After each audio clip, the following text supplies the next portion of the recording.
Hello दोस्तों, welcome to software engineering channel. Software engineering channel में आज हम एक नई ट्यूटोरियल सीरीज स्टार्ट करने वाले हैं सॉफ्टवेयर प्रोजेक्ट मैनेजमेंट के सब्जेक्ट पे। सॉफ्टवेयर प्रोजेक्ट मैनेजमेंट का जो सब्जेक्ट है, मैं बल्कि उसको ये कहूँगा कि software project management software engineering का एक मोस्ट इम्पॉर्टेंट पार्ट है। और आपकी सॉफ्टवेयर इंजीनियरिंग अधूरी है सॉफ्टवेयर प्रोजेक्ट मैनेजमेंट के बगैर। तो इसको जब हम इतना इम्पोर्टेंट समझते हैं तो फिर मेरे ख्याल में इसको हमें सीखना भी चाहिए। और इसी वजह से मैंने अब ये एक नई ट्यूटोरियल सीरीज स्टार्ट की है जिसके अंदर मैं सॉफ्टवेयर प्रोजेक्ट मैनेजमेंट को बेसिक से लेकर एडवांस लेवल तक मैं इसको कोशिश करूँगा कि कवर करूँ। तो सॉफ्टवेयर प्रोजेक्ट मैनेजमेंट की अगर हम बात करें तो आज इसका ये लेक्चर नंबर 1 है और आज इसके अंदर हम सॉफ्टवेयर क्राइसिस के टॉपिक को कवर करेंगे। पॉसिबल है आपके माइंड में ये आ रहा हो कि सॉफ्टवेयर प्रोजेक्ट मैनेजमेंट का सब्जेक्ट हम स्टार्ट करने जा रहे हैं और हम इसके अंदर सॉफ्टवेयर प्रोजेक्ट मैनेजमेंट की डेफिनेशन से क्यों नहीं स्टार्ट कर रहे। बहुत सारे सवाल होंगे आपके माइंड में, तो वक्त के साथ आहिस्ता आहिस्ता इन सबके जवाब मिलते चले जाएंगे। लेकिन आज जो हम स्टार्ट करने वाले हैं सॉफ्टवेयर प्रोजेक्ट मैनेजमेंट की सीरीज का ये लेक्चर नंबर 1 है और आज जो हम स्टार्ट करेंगे वो सॉफ्टवेयर क्राइसिस के टॉपिक से स्टार्ट लेंगे। तो इसके अलावा हम क्या देखने वाले हैं, सॉफ्टवेयर क्राइसिस के कंसेप्ट को समझने के बाद हम देखेंगे issues in past due to problems in software.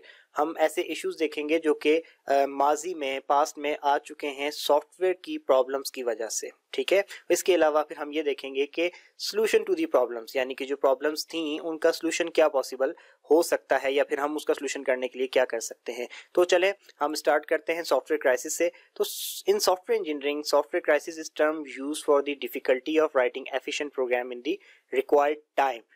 Software engineering की जो फील्ड है या फिर कंप्यूटर साइंस की जो फील्ड है, इसमें जो टर्म है सॉफ्टवेयर क्राइसिस की, इसको इस तरीके से डिफाइन किया जाता है कि अगर आप एक रिक्वायर्ड टाइम में या गिवन टाइम के अंदर एक एफिशिएंट प्रोग्राम नहीं लिख पाते तो आप सॉफ्टवेयर क्राइसिस की तरफ चले जाते हैं। रिक्वायर्ड टाइम कौन सा होता है? फॉर एग्जाम्पल कि एक प्रोजेक्ट है, उसकी जो टाइमिंग है कि इस प्रोजेक्ट को आपने 1 महीने के अंदर कवर करना है, तो that is the required time. अगर आप उसके अंदर एक ऐसा सॉफ्टवेयर नहीं बना पाते जो कि एरर फ्री है, जो कि एफिशिएंट है, तो डेफिनेटली आप सॉफ्टवेयर क्राइसिस की तरफ जाएंगे।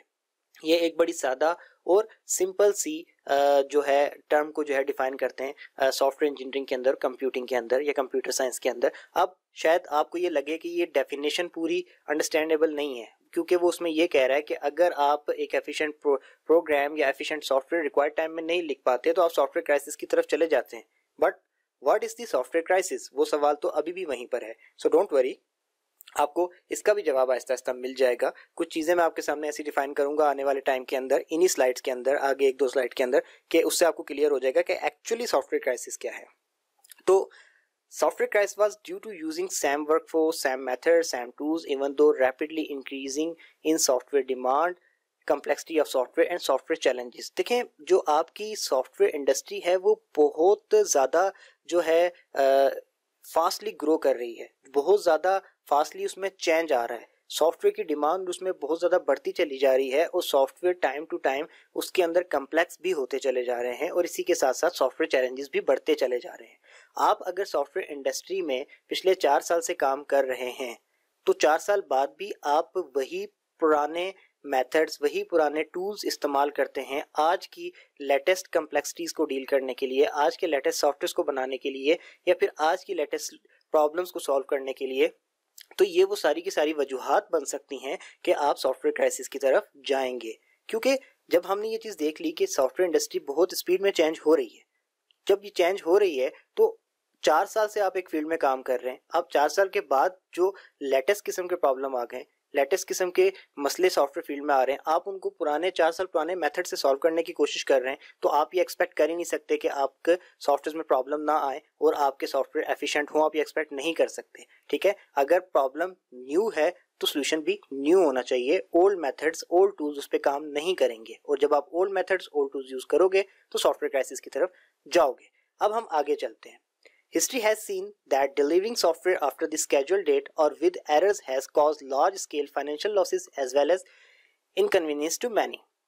अब वो ये कह रहे हैं कि देखें, जब आप हिस्ट्री की तरफ नज़र मारें तो हमें ये बात पता चलता है कि जो अपने स्केड्यूल से लेट सॉफ्टवेयर डिलीवर किए गए हैं या फिर ऐसे सॉफ्टवेयर डिलीवर किए गए हैं जिसमें बहुत ज़्यादा एरर्स थे, जिसमें बहुत ज़्यादा प्रॉब्लम थी, तो इन सॉफ्टवेयर्स ने हमेशा हमें फाइनेंशियली तौर पे नुकसान दिया है और इसके अलावा भी बहुत सारी हमें प्रॉब्लम्स क्रिएट करके दी हैं।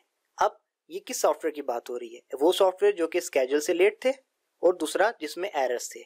अगर इन दोनों चीज़ों को मिलाकर एक वर्ड में मैं कहूँ तो कौन से सॉफ्टवेयर? वो सॉफ्टवेयर जो एफिशिएंट नहीं थे। तो ये वही डेफिनेशन आ गई जो कि हमने फर्स्ट स्लाइड में देखी थी कि ऐसे सॉफ्टवेयर जो कि ऑन टाइम डिलीवर नहीं होते और एफिशिएंट नहीं होते वो सॉफ्टवेयर क्राइसिस का सबब बनते हैं। तो यही चीज़ यहाँ पे बताई जा रही है। अब इसके बाद हम आगे चलते हैं। Disasters such as Y2K problem. Don't worry, Y2K problem क्या है मैं आगे जाके डिफाइन करूंगा, लेकिन फिलहाल इसके बारे में इससे होने वाले नुकसानात को सुन लें। Disasters such as Y2K problem affected economic, political, administrative system of various countries around the world. This situation where catastrophic failures have occurred is known as software crisis. अब यहाँ पर आपको जाके सॉफ्टवेयर क्राइसिस एक्चुअली पता चल जाएगा। एक problem आई थी सॉफ्टवेयर की दुनिया की जिसका नाम था Y2K प्रॉब्लम। फिर बता रहा हूँ कि आगे जाके डिफाइन करूंगा। उसने किया क्या था पहले ये सुन लें।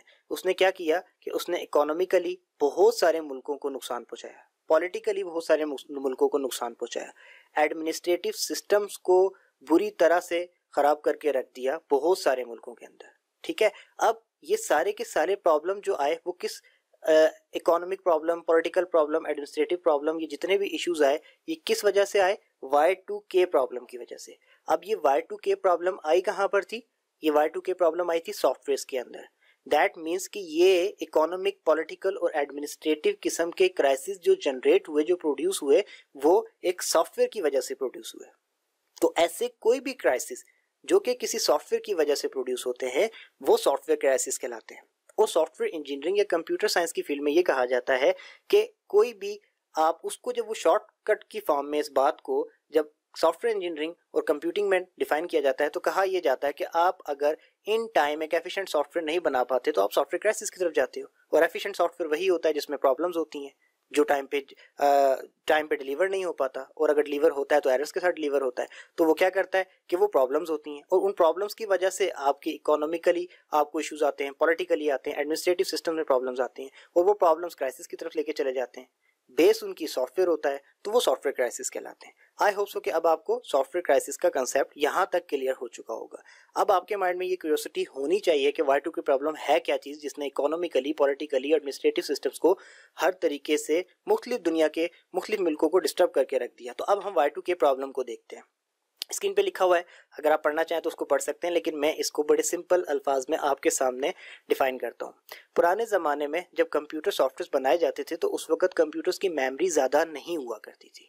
ठीक है, और उस वक्त जब हर तरीके से कोशिश की जाती थी कि प्रोग्राम को इतना एफिशिएंट बनाया जाए कि उसके अंदर कम से कम मेमोरी यूज़ हो। मीन्स ये कि हम थोड़ी से थोड़ी मेमोरी में अपना टास्क अचीव कर लें। अब उसमें एक स्ट्रैटेजी क्या की जाती थी कि अगर हम ईयर का नाम लिख रहे हैं जैसे कि 1999 तो उसको कोशिश क्या किया जाता था कि 1999 की जगह आखिर वाला 99 लिख दें। 2 डिजिट कम हो जाएंगे तो मेमोरी में हम कुछ जगह महफूज कर पाएंगे।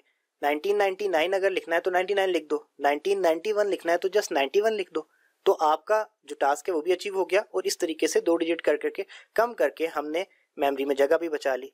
अब ये जो सोल्यूशन निकाला गया था, ये सोल्यूशन जो है दिसंबर 31 1999 तक तो ठीक चल रहा था, लेकिन जैसे ही डेट्स आगे आई जनवरी 1 2000 पे तो इसने इशू क्रिएट कर दिया। इशू इसलिए क्रिएट कर दिया कि कोई भी ईयर के आप लास्ट 2 डिजिट ले रहे थे। 99 तक तो डिजिट समझ आते थे, लेकिन जब 2000 का ईयर आया तो लास्ट 2 डिजिट जो है वो 00 हो गए। अब जब वो लास्ट 2 डिजिट 00 हो गए तो आप इससे क्या कहोगे? ये 2000 का सन है, 2000 का ईयर है या 1900 का ईयर है? 00 तो 1900 वाले ईयर के एंड पे भी आते हैं, 2000 वाले ईयर के एंड पे भी आते हैं। अब क्योंकि 2000 वाला ईयर तो न्यू था, उसका तो कोई रिकॉर्ड था नहीं कंप्यूटर्स के अंदर, सॉफ्टवेयर के अंदर, तो कंप्यूटर ने उस 00 को ईयर 1900 कंसीडर करना शुरू कर दिया। और उससे क्या हुआ कि जितने भी इकोनॉमिकल सिस्टम, पॉलिटिकल सिस्टम और आपके एडमिनिस्ट्रेटिव सिस्टम सॉफ्टवेयर के ऊपर चल रहे थे, उन सब की डेट्स के रिकॉर्ड जितने भी हैं वो सारे के सारे खराब होना शुरू हो गए, जिसकी वजह से सॉफ्टवेयर की वर्ल्ड में काफी बड़ा क्राइसिस आए। ठीक है, तो इस चीज को हम क्या कहते हैं?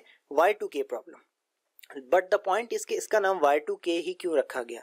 Y stand for year, 2K stand for 2000, क्योंकि K जो होता है वो किलो को रिप्रेजेंट करता है, यानी कि जैसे आप कहते हो कि मेरे 1K सब्सक्राइबर हो गए, दैट मीन्स कि आपके 1000 सब्सक्राइबर हो गए। आप कहते हो आपके 5K सब्सक्राइबर हो गए, दैट मीन्स कि आपके 5000 सब्सक्राइबर हो गए। इसी तरीके से 2K मीन्स 2000, तो Y2K स्टैंड फॉर ईयर 2000, ठीक है। तो इसलिए इसका नाम Y2K रखा गया था और इसको मिलेनियम बग भी कहा जाता है। अच्छा, इससे आगे चलते हैं। ये एक प्रॉब्लम नहीं था, इस तरीके के सॉफ्टवेयर क्राइसिस बहुत सारे आए। सॉफ्टवेयर क्राइसिस वो क्राइसिस जो कि सॉफ्टवेयर की वजह से जनरेट हुए, ठीक है। अब 1996 में एक रॉकेट था जिसको $7000 मिलियन खर्च करके 10 साल के अरसे में बनाया गया। जब उसको बना के लॉन्च किया गया तो उसका जो गाइडेंस सिस्टम था, वो सिस्टम जो कि उसको गाइड करता था कि किस लोकेशन पे आपने जाना है, वो क्योंकि सॉफ्टवेयर से बना हुआ था, उसके अंदर कोई प्रॉब्लम आ गई और उस प्रॉब्लम की वजह से रॉकेट लॉन्च होने के 1 मिनट के अंदर अंदर तबाह हो गया, खत्म हो गया। ये प्रॉब्लम कहाँ से जनरेट हुई थी? सॉफ्टवेयर से। सॉफ्टवेयर के एक बग से कितना बड़ा प्रॉब्लम हुआ। 10 साल की मेहनत, $7000 मिलियन, सब कुछ खत्म हो गया। और जो रिसर्च थी वो अलग। अब इसके बाद आगे चलते हैं हम। ये दो प्रॉब्लम्स हमने देख लिए, कितने बड़े प्रॉब्लम्स थे। आई होप सो कि आपको आइडिया हो गया होगा। ऐसा ही एक दफा 1996 में एक बैंक के सॉफ्टवेयर में इशू आया और उस इशू ने क्या किया कि उस बैंक के 800 कस्टमर्स के बैंक्स के जो अकाउंट थे उनको क्रेडिट कर दिया $924 लाख से। अब प्रॉब्लम शायद सुनने में तो छोटा सा लगता होगा, लेकिन ये बहुत बड़ा प्रॉब्लम था और बैंक को क्राइसिस की तरफ लेके चला गया। प्रॉब्लम आया कहां से था? बैंकिंग सॉफ्टवेयर के अंदर प्रोग्रामिंग में एक बग था, सॉफ्टवेयर क्राइसिस थे, ये भी एक इशू था। इस तरीके से ये तो मैंने आपको 3 मिसालें दी हैं, लेकिन सॉफ्टवेयर इंडस्ट्री इस तरीके के प्रॉब्लम से भरी पड़ी है जो कि बेसिकली सॉफ्टवेयर की वजह से आपकी मुख्तलिफ एरियाज के अंदर वर्ल्ड में जो है इश्यूज आए। अगर हम आगे जाकर देखें तो अब इनका सोल्यूशन क्या हो सकता है सॉफ्टवेयर क्राइसिस का? अगर हम ये कहें कि कोई एक सोल्यूशन है जी, ये सोल्यूशन कर लेंगे तो सॉफ्टवेयर क्राइसिस नहीं आएंगे, तो ऐसा नहीं हो सकता। कलेक्शन ऑफ सॉल्यूशंस इस पे अप्लाई करना पड़ेगा, तभी हम सॉफ्टवेयर क्राइसिस को से बच सकते हैं। और उसका प्रॉपर वे क्या है? सॉफ्टवेयर प्रोजेक्ट मैनेजमेंट, यानी कि सॉफ्टवेयर का प्रोजेक्ट जो हम बना रहे हैं उसको एक मैनेज वे में लेके चलें। इसी से हम सॉफ्टवेयर क्राइसिस को अवॉइड कर सकते हैं। और सॉफ्टवेयर प्रोजेक्ट को मैनेज वे में लेके चलने के लिए आपका ये इंपॉर्टेंट है कि आप सॉफ्टवेयर प्रोजेक्ट मैनेजमेंट का सब्जेक्ट सीखो और इसको पढ़ो। तो आई होप सो क्या इस लेक्चर से आपको सॉफ्टवेयर प्रोजेक्ट मैनेजमेंट की इंपॉर्टेंस का आइडिया हो गया होगा। अब आप मोटिवेटेड रहेंगे और जो हम इस सॉफ्टवेयर प्रोजेक्ट मैनेजमेंट की सीरीज को स्टार्ट करेंगे तो इसकी इंपॉर्टेंस को समझते हुए अच्छे तरीके से सीखेंगे और समझेंगे। तो अगर आपका कोई क्वेश्चन हो तो मेरा ट्विटर अकाउंट आपके सामने है, आप इसके ऊपर वो क्वेश्चन कर सकते हैं। अगर वीडियो अच्छी लगी हो तो लाइक करके प्लीज़ चैनल को सब्सक्राइब कर दीजिएगा। मिलते हैं दोबारा अपने नेक्स्ट लेक्चर में, तब तक के लिए अल्लाह हाफिज़।